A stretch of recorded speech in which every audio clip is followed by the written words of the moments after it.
So fun fact, this week is actually my birthday week coming up, and so to celebrate the occasion, I wanted to cover one of my favorite lesser known Sonic Universe characters.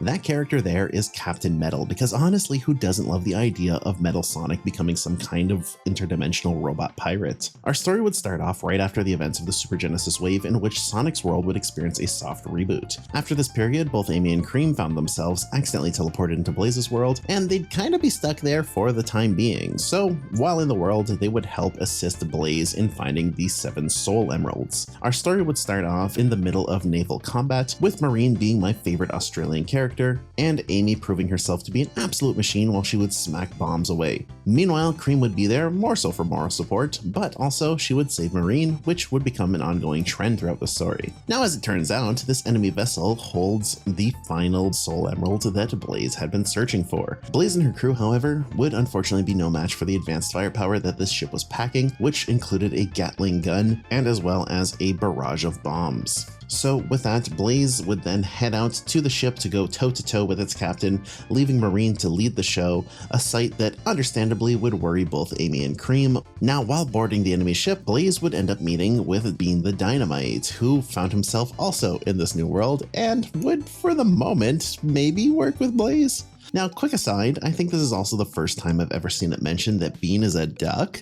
I'm not gonna lie, I'm like 99% sure that he's a woodpecker, or at least that's what I've thought this entire time. He doesn't look like a duck to me, but whatever. Anyway, through Bean, Blaze would learn that the Soul Emerald is in fact on board this ship. However, she would also learn that Bean, unsurprisingly, is working with the pirates, and unfortunately, Bean would pretty quickly sell her out to his metallic mateys. Now, during this time, things weren't going super well on the other ship either, as Marine and her crew would be just absolutely bombarded, and Marine's plan essentially backfired on her, leaving her just with an explosion in her face. And on top of that, due to the barrage of enemy attacks that their ship had taken, unfortunately the ship was taking on water. It's here that Cream, the innocent child, would choose violence, as she suggests that they use the last of their ship's power to ram the enemy vessel. During the same moment, Blaze has essentially no choice but to turn herself into the captain, as the captain here would threaten to destroy her friends. However, after getting to him, well, we end up learning that Captain Metal is a big old liar, and he'd fire his cannon onto Blaze's ship. This leaves Blaze in an absolute rage, but unfortunately, we wouldn't get to see much of it, as she would get quickly knocked out by one of the metallic crewmates.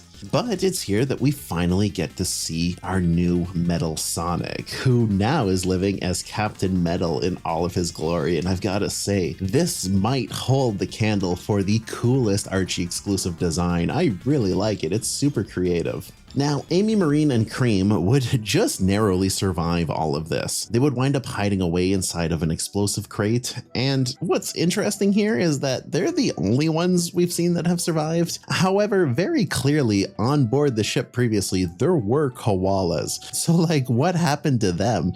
Did they just all drown? Unfortunately, we'll never find out their fate. However, fortunately for the trio here that survived, a group of dolphins would happen upon them, and as it turns out, Cheese can speak dolphin, I guess. Anyway, together, the gang ends up getting pulled by these dolphins to go and rescue Blaze. And so what's going on with Blaze here? Well, essentially, she's been taken hostage and hauled off to a metallic island, where she would then find herself imprisoned, and whenever she would try to use her fire powers, we would be introduced to a few little things here. First of all, Bean would try to make marshmallows using this fire for his friend Bark, who, by the way, is also here. And second, the island's inhabitants, these little tribal robots, thought that Blaze was pretty nifty and seemed to enjoy her fire powers. However, unfortunately for Blaze, anytime she tried to use her fire powers to escape, she would be hit by a cattle prod. Now, we also get some pretty good exposition on who Captain Metal is, and as you may have expected, he is Metal Sonic, who rebuilt himself using other robot parts here. We would also learn from Captain Metal that he's built a new weapon named the Egg-O-War, which needs all 7 Soul Emeralds to operate. I really like the Egg-O-War. I know that it's just like the amalgamation death egg that Eggman used when he was working with Dr. Wily during the Super Genesis wave, but still, it's pretty cool. Anyways, fortunately for Metal, Blaze has 6 of the 7 Soul Emeralds, and Metal has the 7th with him. So, with Blaze now captured, he would be able to fully arm his Ego War. Now, thankfully for Blaze, these little robotic creatures really seem to like her,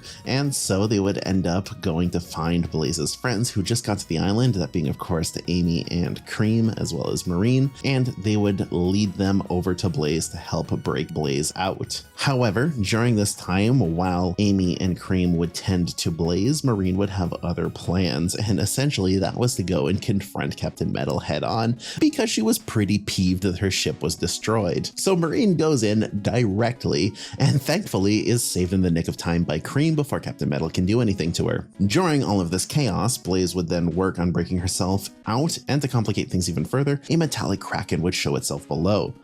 To go even more complicated from here, both Bean and Bark would end up taking the last Soul Emerald right under Captain Metal's noses as they would double cross everybody, and it's just absolute chaos during this. To add to the chaos and to remind me of a weirdly similar event that I covered in my Rouge the Bad video, in which Bean, a Soul Emerald, and Blaze were also involved, a green creature would swoop in, that being none other than Johnny from the second Sonic Rush game, which honestly kinda cool to see Johnny here. Now, throughout all of this mayhem, Blaze ends up breaking out, and Captain Metal would deal with some of these tribal bots, and honestly, it's just a lot of fun. Following this, at the edge of a cliff, the gang would find Captain Metal's ship, and they would decide to steal it for themselves. We also get to learn here that Blaze is afraid of heights, which honestly is kind of cute. We never really get to see more of this again, but it's kind of fun that they added it into the story. The gang then takes on the crew of the ship that Johnny fled to, which is being captained by Captain Whiskers, also from the same video game as Johnny. Oh, also Bean and Bark are now also on this ship with Blaze, and Bean is essentially very mad that he can't be captain. The gang would use their ship that they stole to catch up with Captain Whiskers, and to add to all of this chaos, the metallic kraken would join in.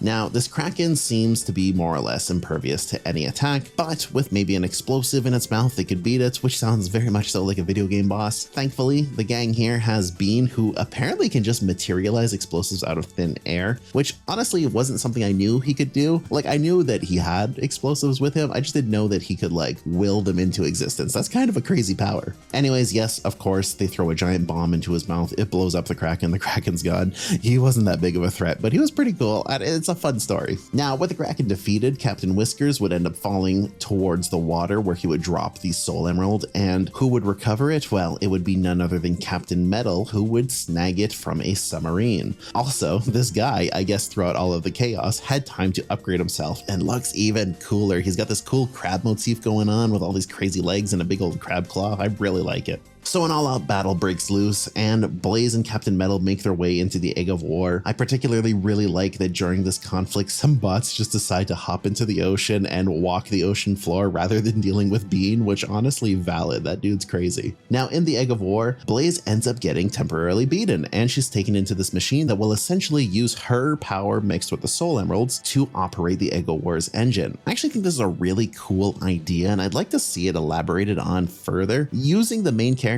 as like the source of power and not only the Chaos Emeralds is a lot of fun, and I feel like we didn't really get to see that with Sonic previously, but it's something that I think could be interesting to explore in future comics. Now, thankfully, of course, just as the engine starts to rev up and the Ego War flies into the air, Cream and Amy are here to help, and they would manage to break Blaze free from her holdings. And with Blaze free, well, listen, she's got all 7 Soul Emeralds, so what do you think's gonna happen? Blaze goes Burning Blaze, which is honestly such a fun name for a super form. So essentially, in her super form, Captain Metal is no match for her. She ends up melting Captain Metal to just this bubbly pile of metal on the ground. It's a little bit anticlimactic, not gonna lie here. However, kind of interestingly, Captain Metal would transfer his consciousness into the Egg of War, which is fun. I like this. I kind of wish we got more of it. However, unfortunately, the Egg of War here would get destroyed and it would sink into the ocean. They kind of tease into the comic that like this isn't the last we'll see of Captain Metal. However, as is the case with so many interesting stories that showed up after the Super Genesis wave, we just never would see it again, as unfortunately Archie wouldn't be long for this world. So with that, the world is more or less saved. Blaze has her soul emeralds back, and we would learn that, as it turns out, the gang was here to help her get the soul emeralds or whatever. And now that things are resolved, the soul emeralds now are letting them go back to their home through a portal, which is, I guess, a thing they could do. But that's kind of it for now, which is a little bit unfortunate. I was really enjoying this. Unfortunately, Captain Metal only exists in 4 issues. I would have loved to see him in more, and I would have loved to just like really get to experience him, maybe go up against Eggman or something like that, because I feel like he would be beyond the point of working with Eggman still. Who knows though? I'm really curious what you guys think about all of this. Let me know what you think about Captain Metal. I know the video is a little bit shorter. However, and I've been teasing this for a while, but coming up in December, I have got probably the biggest video I've ever made. It's going to be over 3 hours long, so I haven't had as much time to dedicate to bigger projects, but I've wanted to release things that I found interesting and maybe a little bit different. So hopefully you enjoyed this. If you did, a comment, a like, a subscribe, they all go a really, really long way. I always really appreciate them. I read every comment that's posted, both the positive and the negative, but it always means a lot that anyone took the time to do any of that, and it really helps more than you imagine. As always though, I can't tell you what to do. I'm not your boss, but I do hope that you have a good one.